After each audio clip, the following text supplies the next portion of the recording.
Good evening, I'm Bo Williams and welcome to the 7. Let's get a look at the big 7 stories right now. And topping the list for us tonight, the future of Chilhowee Park. It is our top story.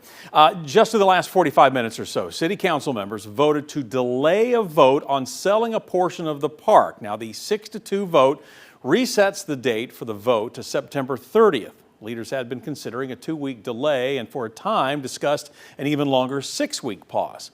As we've been reporting, selling part of Chilhowee Park to the Emerald Youth Foundation has divided the community. The Emerald Youth Foundation's proposal is to turn the Tennessee Valley Fair's midway space into athletic fields, courts, and walking trails. Now, a city spokesperson tells 6 News a consultant hired under former Mayor Madeline Rogero recommended selling off park land. That spokesperson saying the land was lightly used and that the Tennessee Valley Fair only used this space as a parking lot. Well, the spokesperson adds selling the land to the Emerald Youth Foundation was the best and quickest option for benefiting the community. However, some community members disagree, voicing opposition at recent meetings. Again, the vote on the land sale has now been delayed. In the meantime, the city will host a public information meeting next Monday at the E.V. Davidson Recreation Center. All right, next on the 7 tonight, looking at pedestrian safety. You know, we've told you about several crashes involving people walking or biking this summer. Well, several initiatives in Knoxville aim to prevent incidents like these from happening and increase walkability. That's why tonight the City Council will also vote on a resolution to award a contract to a construction company to build new sidewalks and bike lanes along a section of Liberty Street. Now, Liberty Street runs in between Sutherland Avenue and Division Street. It is near West High School, TCAT, and John Tarleton Park.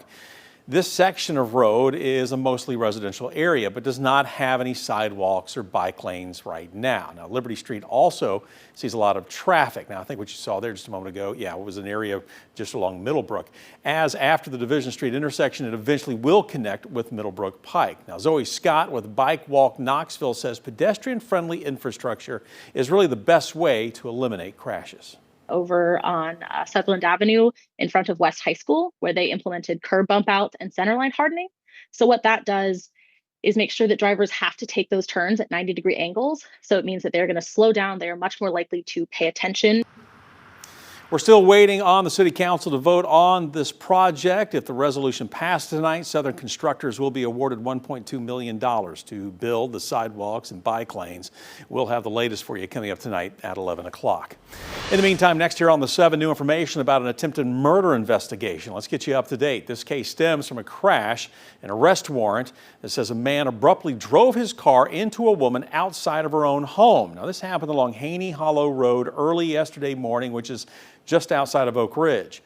Records show Timothy Black Jr. abruptly swerved and accelerated directly toward the victim, as well as a man who were standing by the side of the road.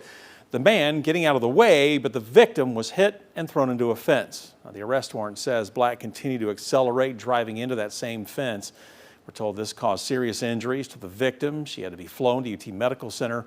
Law enforcement says Black ran from the scene, but he was tracked down within a few hours. Now, tonight he is facing 10 charges, including attempted first-degree murder and 2 counts of reckless endangerment. Up next on the 7, tonight we have new information on a fatal crash that happened along I-40. You know, we first told you about this last night. Knoxville police tell us now the victim of the crash has been identified as 50-year-old Laura Vino of Jefferson City.